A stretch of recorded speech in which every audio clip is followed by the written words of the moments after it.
Well, the rate of cigarette smoking is coming down. The percentage of young people vaping daily has more than tripled in the past 3 years. The first phase of a 3-year project to reduce vape-related harm and drill down into why young people take up the habit was launched today, co-designed by rangatahi themselves. Ruwani Pereira has more. Bridging the generation gap to get rangatahi to say laters to the vapers. For an audience normally distrustful of scare tactics, this fresh approach got 100 of their peers, aged 16 to 20, to interview their friends and whānau on their vaping habits.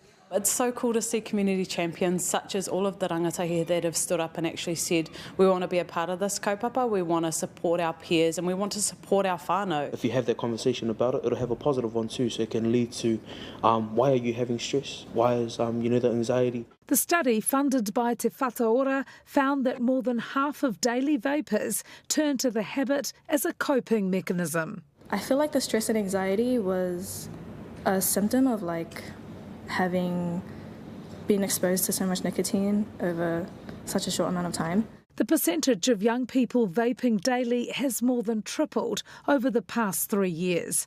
18-year-old Lauren McCormick vapes. She cares about the negative health effects, but she's hooked. Even though you're so aware of it, it's hard to just stop. The ease of buying products was another factor fueling their addiction. They're so accessible because they're so cheap and vape shops are everywhere.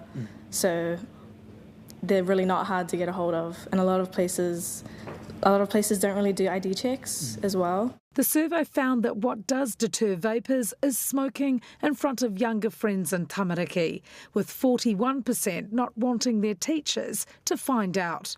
Smoke-free laws prohibit vaping in schools and kura, but health advocates say resorting to punishment is not the answer. I think that's the right approach that we should be taking, because a loss of education or access to education has lifelong consequences. So whether you're having a hoon or a schmang, this campaign speaks their language, encouraging young people to kick the vape habit. Ruwani Pereira, Newshub.